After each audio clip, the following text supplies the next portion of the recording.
साथ हैं वैदिक संस्कृति के अध्येता डॉक्टर अरुण कुमार जायसवाल जी। नमस्कार। नमस्कार। श्रीमद् भगवद गीता के 16वें अध्याय का 21वां श्लोक। त्रिविधम नरकस्येदं द्वारं नाशनमात्मनः कामः क्रोधस्तथा लोभस्तस्मादेतत्त्रयं त्यजेत्। काम, क्रोध तथा लोभ, ये 3 प्रकार के नरक के द्वार आत्मा का नाश करने वाले अर्थात उसको अधोगति में ले जाने वाले हैं। अतएव इन तीनों को त्याग देना चाहिए। हमारी एक जिज्ञासा है कि भगवान ने नरक के 3 द्वार कौन कौन से बताए हैं? नरक द्वार किसे कहते हैं? इनका त्याग क्यों कर देना चाहिए? मेरी भी जिज्ञासा है, आज हमारा भारत किस दौर से गुजर रहा है? भगवान इस श्लोक में कहते हैं काम, क्रोध, लोभ को त्याग देना चाहिए, यानी इससे बचना चाहिए। नरक द्वार का इस श्लोक में प्रयोग हुआ है। इसका आशय किसी विशेष स्थान से नहीं है। नरक द्वार हमारी मनोदशा है, हमारी मन स्थिति है। हमारी मन स्थिति या तो स्वर्गीय हो सकती है या नारकीय हो सकती है।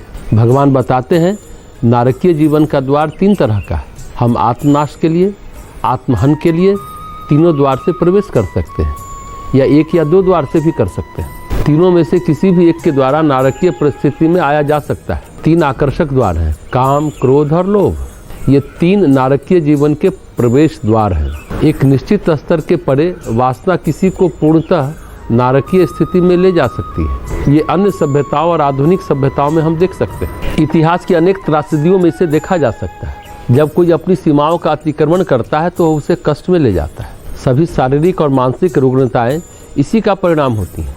जैसा कि स्वामी रामकृष्ण परमहंस ने कहा, काम भोग को, इंद्रिय तुष्टि को हम बहुत दूर तक ले जाते हैं तो निश्चित ही रोग में पड़ जाएंगे। राजा भर्तृहरि ने कहा, भोगे रोग भयम, शारीरिक या मानसिक। नारकीय जीवन का पहला द्वार काम या वासना। इसके बाद आता है क्रोध। गीता के पिछले अध्याय में हम अनेक बार विचार कर चुके हैं। क्रोध किसी व्यक्ति को पूर्णतः पागल कर सकता है और उस पागलपन में वह कुछ भी अनुचित कर सकता है। क्रोधाग्नि में शरीर ही नहीं, मन व आत्मा सभी को भस्म कर सकता है। अंत में तीसरा द्वार लोभ भी वही करता है। कभी न समाप्त होने वाली लिप्सा, लालच लोभ कहलाता है। धनोपार्जन करना और उसे अपने ऊपर खर्च करना लोभ नहीं होता। यह पूर्णतः स्वाभाविक व सामान्य है। लेकिन अधिक से अधिक की लालसा जो अनुचित मार्ग पर ले जाती है, कष्ट का कारण बनती है, वो बुरी है। आजकल हम टीवी, समाचार पत्र के माध्यम से देखते हैं कि वे लोग जिनके पास बहुत अधिक धन है पर और अधिक धन की प्राप्ति के लिए प्रयत्नशील है, दिन रात एक किए हुए हैं। न खाने का न सोने का कोई समय सही नहीं है। अंत में किसी न किसी कष्ट या मुसीबत में पड़ जाते हैं, नहीं तो बीमार ही पड़ जाते हैं और उस धन का, सुख का भोग कर भी नहीं पाते। यह रोज चलता रहता है।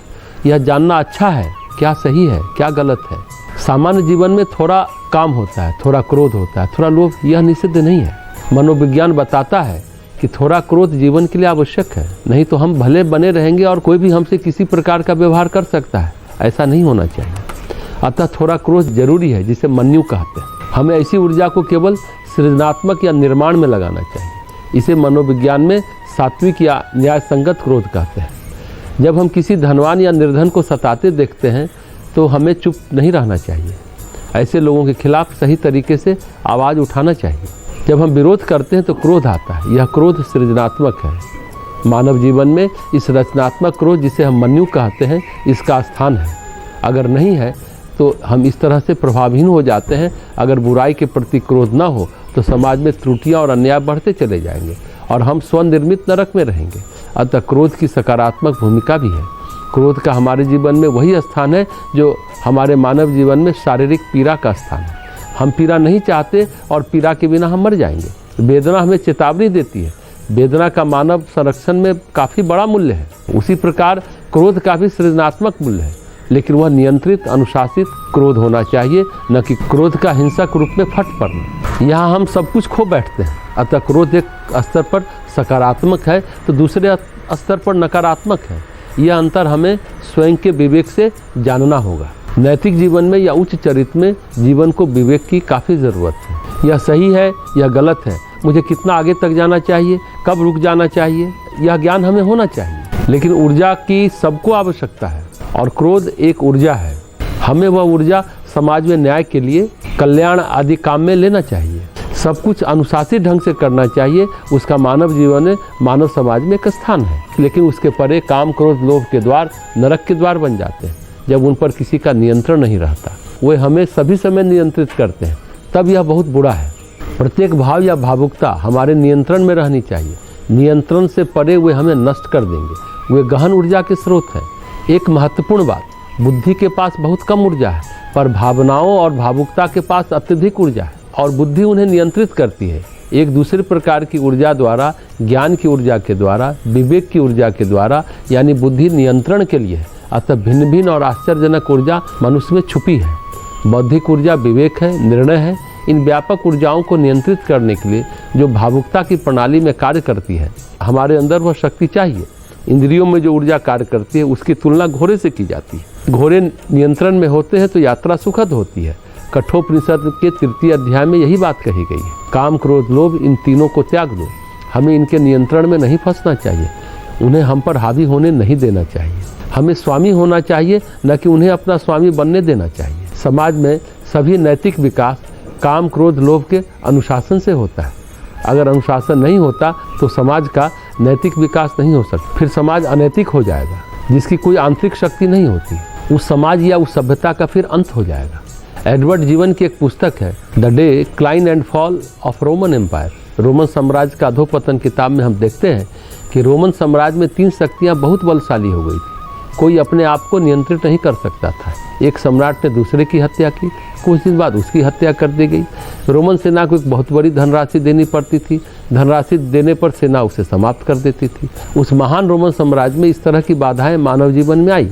एक समय वहाँ कठोर अनुशासन था, कठोर व्यवस्था थी। मानव सभ्यता में उनका महान योगदान था, पर अंत में ये तीनों दुर्बलताएं आई। कोई आत्म अनुशासन नहीं रहा। वासनाओं में वृद्धि होती रही, बहुत अधिक क्रोध आ गया, धन के पीछे दीवानापन बढ़ गया। यही पतन का कारण बना। लगभग 2 शताब्दी में रोमन सभ्यता पूर्णतः क्षतिग्रस्त हो गई। बर्बर आक्रमणकारियों ने एक स्पर्श से रोमन साम्राज्य को धराशायी कर दिया। हमारा समाज भी इन सब अनुभवों से गुजरा, पर हमारे यहाँ किसी प्रकार प्रत्येक बार कोई महान गुरु आए और हमें नया संदेश दिए। इन गुरुओं का चरित्र इतना महान और शुद्ध था जो राष्ट्रीय मन को प्रभावित कर सका और हम पुनर्जीवित हो गए। यही भगवान बुद्ध के समय हुआ। वो एक ऐसे गुरु थे जिन्होंने राष्ट्र को आध्यात्मिक उत्थान और करुणा का भाव दिया। जहाँ करुणा है, इनमें ये दोष नहीं आ सकते। जब हृदय करुणा से ओतप्रोत हो तो फिर वासना, क्रोध और लोभ कैसे काम कर सकते हैं। व्यक्ति में करुणा का भाव है तो वह दूसरों का शोषण नहीं कर सकता। बौद्ध काल में नैतिक जीवन ऊंचा हो गया था और कुछ शताब्दी तक वह बना रहा और फिर वह क्षतिग्रस्त होकर लुप्त हो गया। पुराने तत्व फिर से उभर कर आए। इसके बाद विदेशी आक्रमण हुए। हमारे पीछे के पतन का एक काल छोड़ दें तो अभी हम एक महान विकास के युग से गुजर रहे हैं। हालांकि अभी यह पूरी तरह स्पष्ट नहीं है, पूरी तरह दृष्टिगोचर नहीं हो रहा है, क्योंकि अभी संक्रमण काल है। यह काल इन दोनों के बीच का मिश्रित काल है। कई बार लोग पूछते हैं, भारत में कुछ अवसरों को याद करने के लिए बुराई का दिन या अन्य अच्छे दिवस भी हुआ करते थे। यह बिल्कुल ठीक बात है, कुछ छुपाना हम नहीं चाहते। भारत में इतने भ्रष्ट आचरण है, लेकिन भारत एक भयावह काल से गुजर रहा है। आज के भारत को लेकर कोई निर्णय सही नहीं होगा। अच्छा या बुरा जो भी कहे, भारत एक महान परिवर्तन से गुजर रहा है। अच्छी बातें भी हो रही हैं। सतह पर हमें दुष्टता के दोष भी मिल जाएंगे, क्योंकि हम उस दौर से गुजर रहे हैं ना। संत कबीर, रामकृष्ण परमहंस, स्वामी विवेकानंद, महात्मा गांधी, पंडित श्री राम शर्माचार्य हुए, ऐसे शिक्षक और गुरु हुए हैं। राजनीतिक जीवन में महात्मा गांधी हुए, जिनसे भारतीय जीवन और विचार काफ़ी प्रभावित हुआ। आगे उनका प्रभाव और भी महान रूप में अनुभव किया जाएगा। फिर हम स्व को नियंत्रित करते हुए अधिक नैतिक और मानवीय बनते हुए अपना उत्थान आरंभ करेंगे, ताकि सुंदर विकास आरंभ होगा। इसलिए ये सभी महान गुरु आते हैं। उनका योगदान केवल भारत के लिए नहीं है, आज भी यह समस्त विश्व के लिए है। विश्व आज इतना छोटा बन गया है, संचार इतना सुगम हो गया है, जो भगवान बुद्ध के समय नहीं था। आज कोई भी सरलतापूर्वक संदेश संचार कर सकता है। रामकृष्ण परमहंस के दिवंगत होने के 7 वर्ष बाद विवेकानंद के माध्यम से उनका नाम अमेरिका पहुंच गया। यह उसके पहले संभव नहीं था। वेद मूर्ति तपोनिष्ठ श्री राम शर्मा आचार्य जी ने कहा, हम बदलेंगे तो युग बदलेगा। सिर्फ भारत में नहीं, युग बदलेगा। अपना सुधार संसार की सबसे बड़ी सेवा है, इसका मंत्र दिया। आज लगभग 133 देशों में इस मूल मंत्र पर कार्य हो रहा है। अगर हम दूसरे पर विश्वास नहीं करेंगे तो स्वर्ग कहाँ होगा। समाज में पारस्परिक विश्वास जरूरी है, लेकिन समाज में लोग बाज की तरह शिकारी बने हैं। अधिकांश लोग शोषण का प्रयास करते हैं, तब हम किसी पर विश्वास नहीं करते। प्रत्येक व्यक्ति आज दूसरों को हानि पहुंचाने के लिए दुष्टतापूर्वक कृत संकल्प है। पति पत्नी पर विश्वास नहीं करता, न ही पत्नी पति पर विश्वास करती है। यह परिस्थिति तब आती है जब अशुभ बढ़ता है। एक स्वस्थ समाज में बहुत अधिक पारस्परिक विश्वास और समझ होती है। वहाँ लोग लोभी नहीं होते। जीवन यापन के लिए धन की आवश्यकता है, लेकिन उससे लोग लोभी नहीं होते। किसी समय हमारा दृष्टिकोण इसी प्रकार का था कि साईं इतना दीजिए जामे कुटुंब समाए, मैं भी भूखा ना रहूं, साधु न भूखा जाए। अब हम इसे खोते जा रहे हैं, पर हम सुधरेंगे, जग सुधरे का जयघोष फिर से इसे प्राप्त करने की प्रेरणा दे रहा है। पर समाज के कुछ भाग पहले विकसित होंगे और भाग बाद में विकसित होंगे। समस्त संसार में दो प्रकार के व्यक्ति मिलते हैं, नैतिक प्रकार और आसुरी प्रकार। जब नैतिक प्रकार के लोग कम हो जाते हैं तो स्थिति बुरी हो जाती है। पर अब परिवर्तन का समय है। नैतिक लोगों की आज भी प्रशंसा होती है। स्वामी विवेकानंद ने कहा था, जब आप सद्गुणों का सम्मान करते हैं तो आप सद्गुणी होने के मार्ग पर होते हैं। यदि आप अशुभ के प्रशंसक हैं तो आप नारकीय स्थिति के मार्ग पर जाने के लायक हैं। अभी भी सद्गुणों का सम्मान संसार में है, इसलिए आशा है। कोई महान कार्य होता है तो हम उसकी प्रशंसा करते ही हैं। जब कोई बालक दूसरे बालक को डूबने से बचाता है तो सरकार उसे पुरस्कार देती है। टीवी समाचार पत्र में उसे देखते, सुनते और पढ़ते हैं। यहाँ अपने जीवन को दूसरे के लिए बलिदान करने की तत्परता है, लेकिन यह विकास एक धीमी प्रक्रिया है। लेकिन नीचे की ओर जाना तेज प्रक्रिया है, ऊपर की ओर जाना धीमी प्रक्रिया है। लेकिन अभी कुछ विकास हो रहा है। नए विचार समाज में बोए जा रहे हैं। एक दिन सुंदर विकास होगा, मनुष्य में देवत्व का उदय और धरती पर स्वर्ग का अवतरण होगा।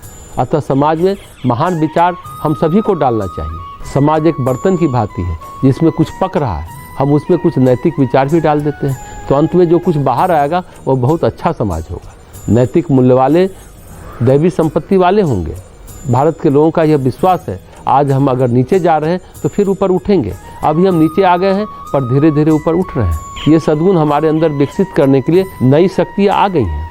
वर्तमान परिस्थितियों को हम इसी प्रकार देखते हैं तो भगवान कहते हैं, काम, क्रोध, लोभ ये तीन द्वार हैं जिससे हम नरक में प्रवेश करते हैं। ईसा मसीह भी कहते हैं, सामने तंग द्वार है, यह मार्ग संकीर्ण है जो जीवन की ओर जाता है तथा कुछ ही से पाते हैं। न्यू टेस्टामेंट में यह बात कही गई है। जो द्वार और मार्ग चौड़ा है वह विनाश की ओर ले जाता है तथा बहुत से लोग उस पर जाते हैं।